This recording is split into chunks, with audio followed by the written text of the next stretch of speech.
It's been 10 years since the Volkswagen Polo came to our market, and over the years it's seen a lot of iterations. Now, however, it comes with the 1-litre TSI petrol engine, the variant that we have here, which we are going to find out more about. But the thing is, over all these years, the competition has changed, the requirements have changed, and the people who are buying a car in this price tag have a lot more options to choose from, and that includes some SUVs as well. So we're going to take a closer look at what this car is all about and whether you should be spending your money on it or not.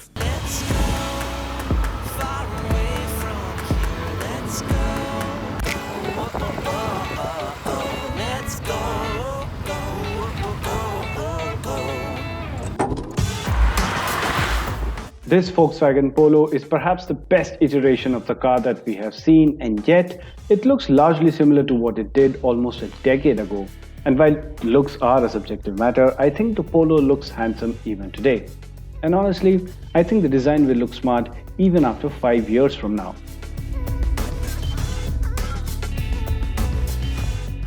You can attribute this to the fresh design elements like the new front bumper that's quite similar to the Polo GTI. You also get side skirts on the car which actually start from the front bumper and go all the way back from the sides into what looks like a Ford diffuser in the rear bumper. What would have made it better though is the inclusion of LED headlamps, as that would have upped the premium quotient. Nevertheless, the Polo looks like it means business with the squat down stance that makes it look subtly aggressive. Now, once you step inside the Volkswagen Polo, well, this is perhaps the place where the Polo has started to show its age a little bit. It's not as flamboyant as some of the other interior packages that you get in this price tag. The touchscreen is certainly not the biggest one, if that's the kind of a thing that you are into, but still, it is practical, has loads of compartment spaces all around, and it gets the job done. What really stands out is the build quality and the quality of materials used. Now that makes the cabin feel premium.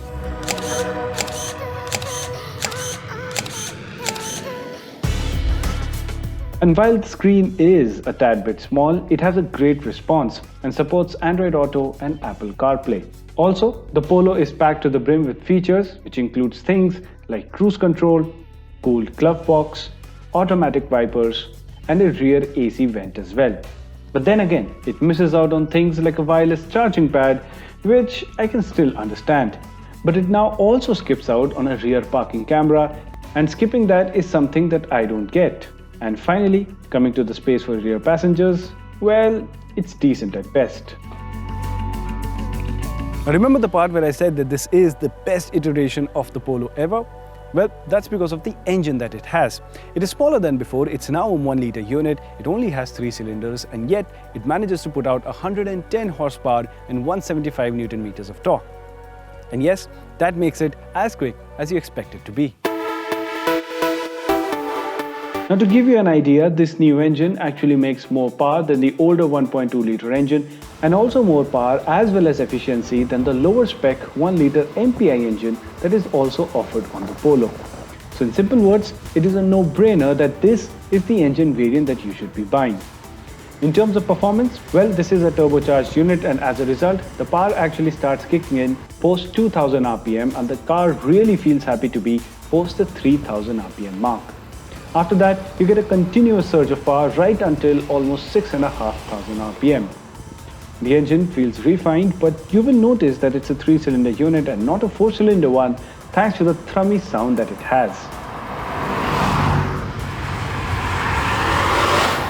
Still, you will love driving the car because firstly, you have great visibility, can adjust the driver's seat height, and the steering is reach and tilt adjustable, giving you great driving ergonomics. And secondly, the car just has a beautiful setup. Yes, the suspension is a bit on the stiffer side and the large 16-inch wheels don't really help, but once the speed starts climbing, the Polo is an absolute joy to drive. Also, this is the first time that it is being offered with a 6-speed manual gearbox, and as always, Volkswagen has got this right as well. The gear ratios are on point for both city and highway, but it does take a bit of effort to operate it, and I wish that wasn't the case. But at this point, I'm nitpicking really. The Polo is hands down an easy recommendation for those who like spirited driving and rank it high in their list of priorities. So at the end of the day, even after all these years, the Volkswagen Polo does not compromise on the things that it has been known for.